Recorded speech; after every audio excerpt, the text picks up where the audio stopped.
can you see the Cro-Magnon man? So we're in Les Eyzies. There is a building at the top there, which obviously is not Cro-Magnon, but they have the statue of the gentleman there. And in this village you have the National Museum of Prehistory, because these are some of the oldest living or dwellings, human dwellings in all of the world, from what I understand. They're very famous, some of the ones here in France. So, and you have the Lascaux caves, which are not far from here, which have the oldest drawings that have ever been found by man. So yeah, really interesting area. We are just standing outside I'll turn around and show you, the Musée National de Préhistoire, which is a very impressive building. We won't have time to do this today because we're on our way somewhere else, so this is a little pit stop. Actually, the views from the Cro-Magnon man looking down the valley are beautiful. So that statue I just filmed at the top, that is what he looks at. How wonderful. But you can see they've had incredible finds here of carvings in walls. Obviously the woolly mammoth, they've actually found remains of woolly mammoths in this area, and tools, teeth, all sorts of incredible things. If you are interested in visiting, it gives you the hours here of opening. So they have open every day except for Tuesday. There were the hours, and the tariff is €6 for an adult and $4.50 for someone that has a discount. And they also have special prices if you go around with a guide. So there you are. There we go. We're just going to go for a walk underneath here now. But look at those. See the platforms or the holes? Oh gosh, I know, isn't it incredible? Let's just zoom in.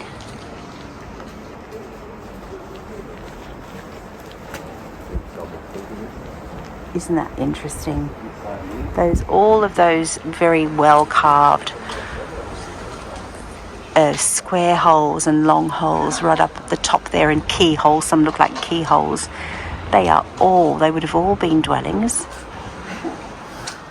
That's just amazing.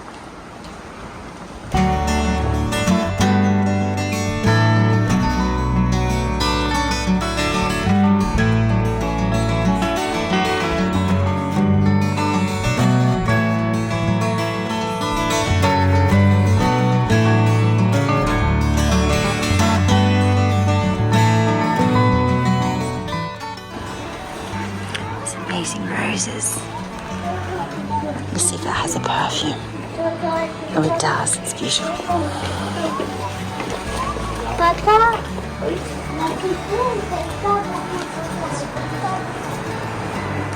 It's a gorgeous vase. And look how pretty this is. What a sweet little covered balcony. And look what they have above them. And you live here, you wouldn't want to be frightened of a rock falling on your head, would you? I suppose they've been there for so many millions of years that they don't have no fear whatsoever. But it's such an unusual place to live, isn't it, David? Straight over a massive rock overhang. Sweet little houses. What were you saying, sweetheart? It's sort of amazing, but weird at the same time to live here. Isn't it? I don't know whether I would live with a big rock like that hanging over my head, as safe as it seems. But, you know, people are used to it if they've also grown up here perhaps, and they understand that it's totally safe. Another cabbage rose there. Some beautiful roses around here. What lovely flowers. I'm not sure what the name of this bush is, but the flowers are such a beautiful colour. They're a mix of red, dark pink, and then through to pale pink and almost white. Oh, it's so sweet. More lovely pink roses. We're really enjoying how everything is so flowered and well kept. Yes. Well, that's sort of more Viking-y, isn't it? That almost looks like it's a Norman. Like that. That's not the same age as where we are, but nevertheless, what a sweet little balcony these people have got here. Darling little terrace with a barbecue. Just turn around and look back down there for you.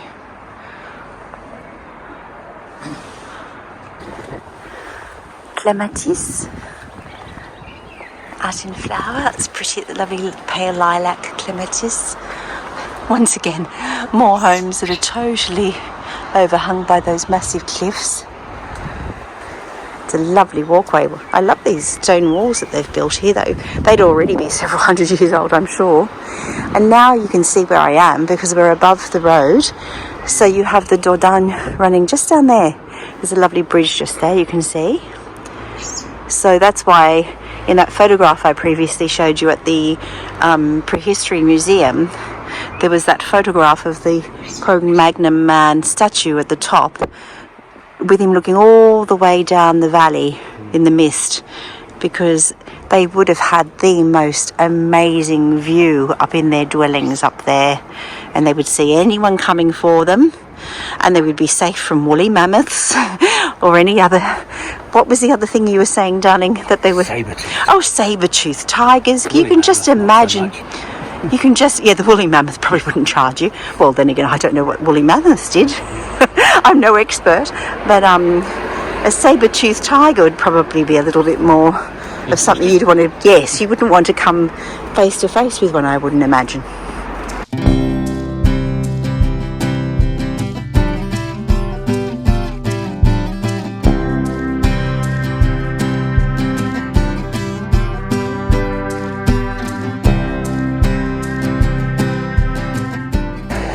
Isn't this pretty? It's called the Hotel Restaurant Le Cro-Magnon. And it says it opened in 5 minutes. We walked up here hoping to get a coffee, and we're 5 minutes early, so we might just have to wander about. That looks so pretty.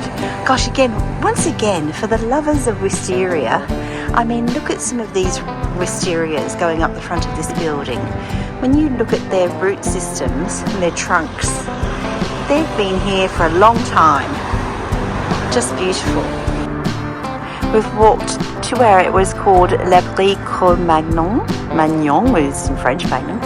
And what it seems to be is a visitor centre where they do actually recreations of the past. So you can sort of feel like you're involved with the first man. And there are museums and obviously lots of different things going on in there. It takes you through all the different you go up to where the cliffs are, of course. You go through the historical findings, anthropology, myths and realities, etc., etc. So that's obviously here, which may not be working right now. It's not quite the season. Perhaps it's something that's more through summer. But that's another thing for anyone that's interested in prehistory, something else to visit. So the hotel opened, or at least the cafe or the bar, and we're in Le Cro-Magnon hotel, which is absolutely splendid inside. It's gorgeous. They had those beautiful seats and tables out on the road, but the young man, who's Belgian, invited us in to seat wherever we wanted. What a lovely room, but we've decided that it's such a beautiful afternoon. There you go, there's the name again. That we would pop out and sit in this wonderful courtyard. This is just glorious. They even have pretty blankets in case you get cold during the cooler weather. So there's a terrace, and David decided he'd like to sit under the tree. Isn't that beautiful? Hello, darling. What a gorgeous spot. And at night time, there's pretty lanterns hanging from that big tree, so it'd be so pretty. Let's have a little squeeze over here. Sorry, for those of you that aren't Australian, squeeze is a look. I sometimes say Australianisms. It looks like they have a lovely swimming pool area through there. How wonderful would this be in summer? And I saw the prices of the rooms, and they looked really, really reasonable.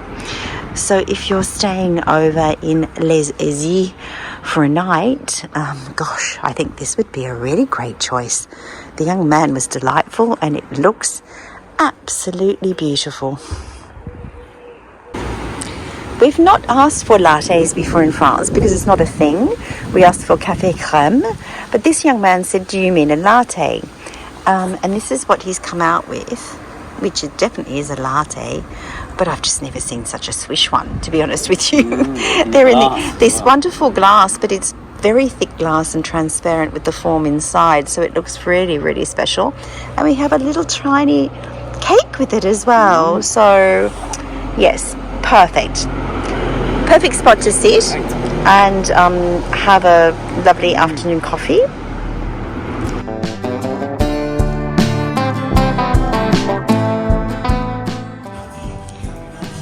So this is just entering into the little bar area just before the dining room, which the gentleman was saying was orange and yellow and red, I think, before. It's now a very elegant deep green and grey with this lovely fireplace, which they've painted the bricks gold, which is a bit of an unusual touch, isn't it? But it actually looks really great, and I bet at night it looks really glam. So it's quite modern, but they've managed to, I think, marry modern with elegant, and it suits the building and the age of the building, I'm sure. So that was straight out to that lovely terrace out the front where we walked along the front. It's really, really sweet, and I bet their rooms are equally as lovely, I can just imagine. Plus the prices, I think, were very good, but I'll check those for you as well. Well, that was a very pleasant interlude. That's where we were just sat in there. So that's the garden entrance. I was just going to say the young man was delightful, and we saw the price of the rooms as we left, and I think the starting price for his double was 105 euros a night, but including breakfast, which is very, very good in a tourist town. So, well, that's a pretty good price in most places. In a really lovely place like that, it was, I would say it would be worthwhile. And lovely man, speaks lots of languages, originally from Flemish Belgium. How delightful. All of a sudden, our map has decided to take us into the forest again, like yesterday.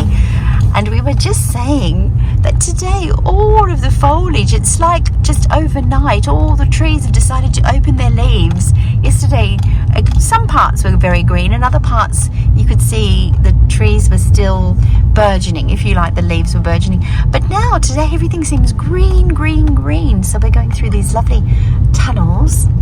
It's so pretty.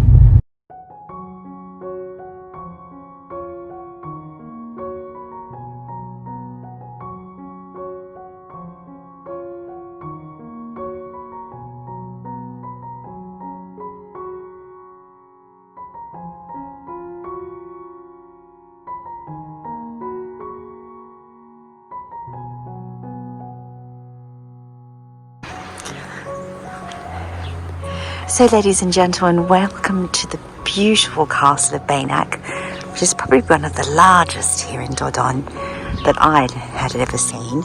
But I've only ever seen it from the road below along the river. I'm just waiting for a gentleman who's doing some photos here. I don't want to get in his way. And then I'll have a clear view as well. Oh, how sweet. Someone's got a tiny little old vineyard. They're really old vines, actually.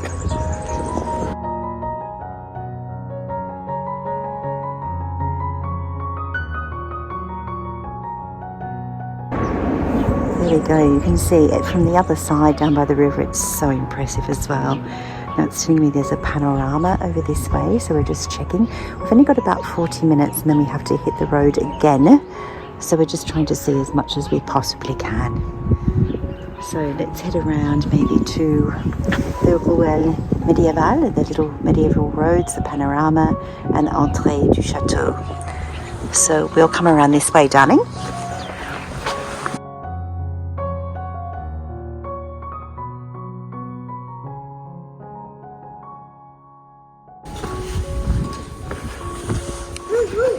So this was one of those wonderful castles that had its village attached to it. So these are all the beautiful little medieval homes.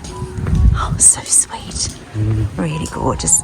Of course, there's little shops here and things, I suppose, as well. Madame Chamotte, making some lovely natural perfumes and things there.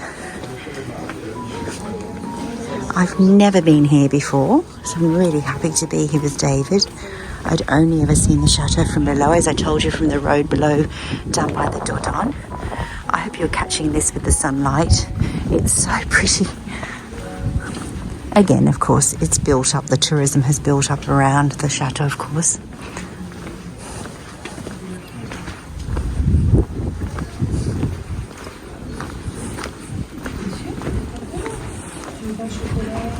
Taverne des Remparts.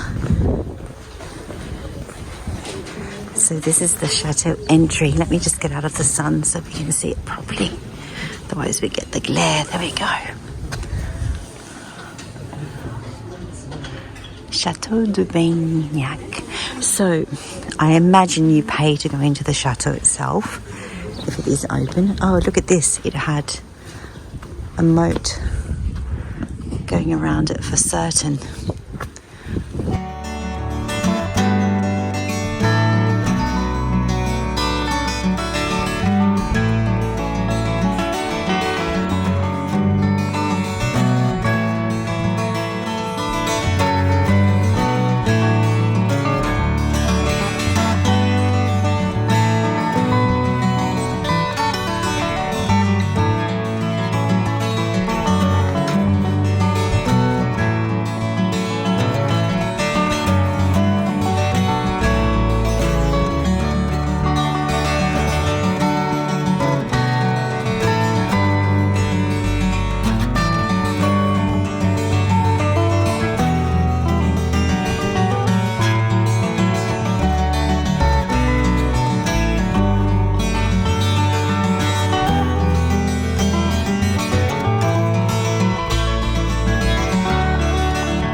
David would like to take this gate home. He said, let's strap it to the top of the Fiat. I said, that's fine. How do we get it inside the aircraft? That's not my problem. Oops, it's a beauty. What a magnificent house that is. Oh, it's beautiful. We think this is the very steep way all the way down the hill if you are wanting to actually join under the chateau, perhaps all the way down to the river. It probably is. It's a really steep climb and I'm glad we're not doing it. But we have to turn around now and head off because it's now time to go and meet our lovely Australian friends in Dublin. Let's go, baby.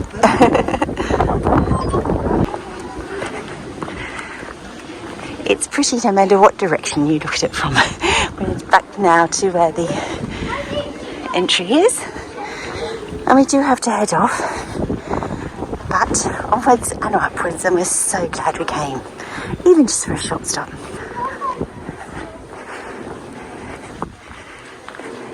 I love how everywhere we look, actually, they have all these cute things for kiddies. They always have like the blazons and the little sort of little knights uniforms that they can put on to play with. Little baby, what do you call it? The old bow and arrow thing? Oh yes. Can't remember. Crossbow, sorry. And then the cute little swords that are made out of soft material. Really, really sweet. And there is the beautiful chateau from the front.